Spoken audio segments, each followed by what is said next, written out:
Well, I'm sorry to be the bearer of yet more bad news. Taxation. There are many fears among businesses and they've hit a record high.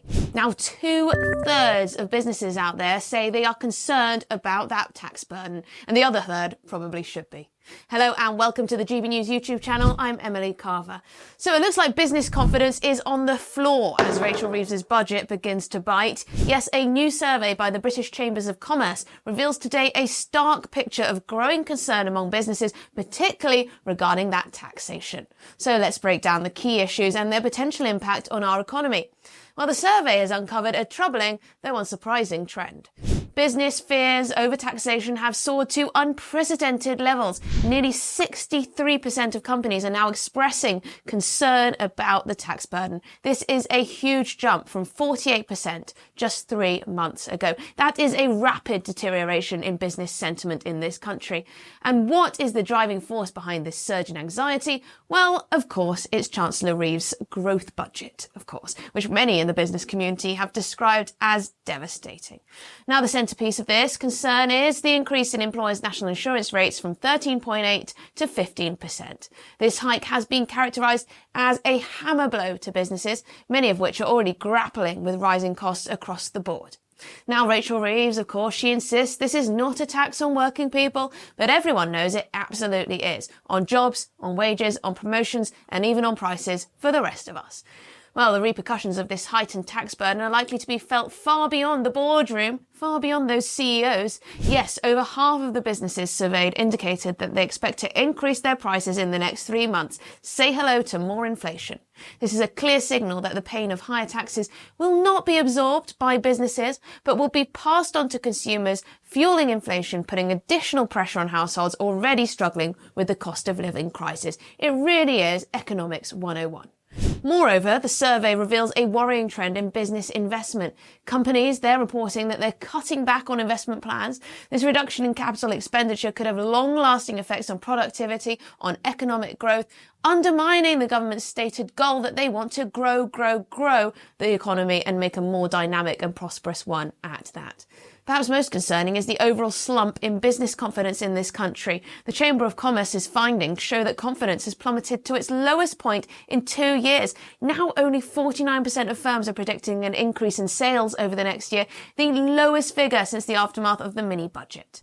So Siobhan Haviland, the Chamber of Commerce's Director General, paints a vivid picture of the current business climate, describing it as a pressure cooker of rising costs and taxes. Will Rachel Reeves listen? This environment is not conducive to growth or conducive to innovation, and it rather raises serious questions about the UK's economic trajectory, which looks like it's on the downward trend. Now, at the heart of this issue, of course, lies that increase in national insurance contributions, but also the way we are talking down the economy. While the Treasury maintains that over half of employers will either see a reduction or no change in their national insurance expenses, the reality on the ground seems to tell a rather different story. Take Kevin McNamee, CEO of Denroy Group, a plastic goods manufacturer near Belfast. He reports that the combined effects of changes to the minimum wage and national insurance will impose costs amounting to hundreds of thousands of pounds on his business. That's going to cost some jobs. And this is not an isolated case, but a reflection of the challenges faced by businesses up and down the country. Now, it's crucial to view these developments within the wider economic landscape. The UK economy has shown signs of weaknesses, with recent official statistics indicating no growth from July to September and a contraction in October. These figures represent a significant setback for this government, a government that says it's prioritising economic enhancement. Yes, the Labour Party has set an ambitious goal of achieving the highest sustained economic growth within the G7, but they've gone awfully quiet on that particular goal, haven't they? However, the measures introduced in the budget, including the increased employer national insurance contributions and the elevated national living wage, may work against this objective. Business leaders are already warning that these changes could result in job reductions, price hikes, potentially stifling growth, rather than encouraging it. And what were we promised? Growth. And in response to these concerns, the Treasury keeps defending its approach, describing the budget as transformative and aimed at achieving stability for businesses. They point to measures such as maintaining the corporation tax rate at the lowest level in the G7, establishing pension megafunds and creating a national wealth fund as a step towards restoring political and financial stability. But businesses don't seem to agree. However, the question remains now, are these long-term strategies sufficient to address the immediate challenges faced by businesses?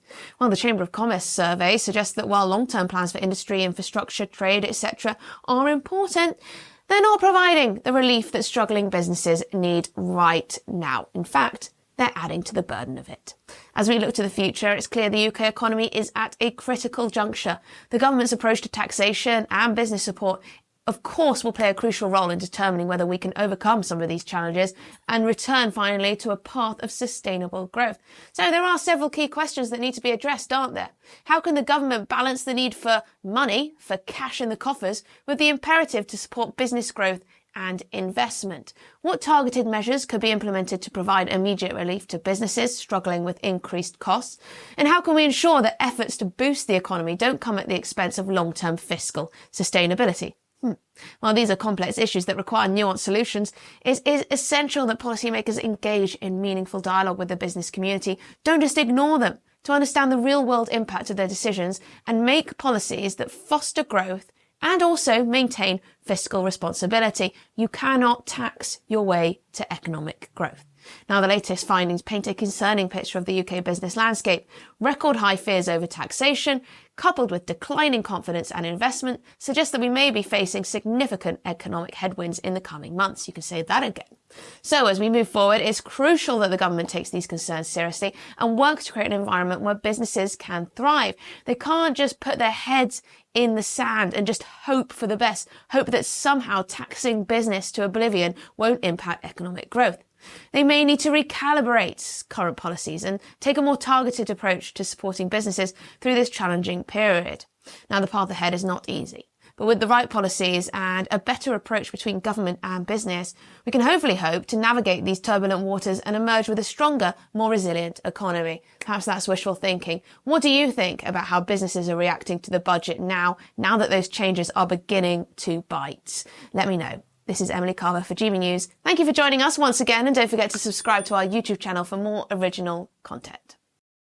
I used to have to use the razor that my ex-girlfriend used to shave her legs. It scratched me and it made me feel weird. But fear not, because Manscaped is back with a game changer. This isn't just any old shaver. We're talking about the Chairman Pro Electric Foil Shaver with two interchangeable skin-safe blade heads. One for that baby smooth look and another when you want to keep it a bit rugged. Get this, it's waterproof. You can use it in the shower, by the pool, or even while scuba diving if that's your thing. This beauty runs for 75 minutes on a single charge. That's enough time to shave your face, your mate's face, and still have juice left over for touch-ups. You'll also get their Power Shave Gel for a proper wet shave experience, and a face shave soother to keep your mug looking fresh and irritation-free. It's like having a barber in your bathroom, minus the awkward small talk. Click the link in the description and use the code GBN for a whopping 20% off and free shipping with the code GBN at manscaped.com. Join the 11 million blokes worldwide who trust Manscaped. Your face will thank you, and so will your wallet.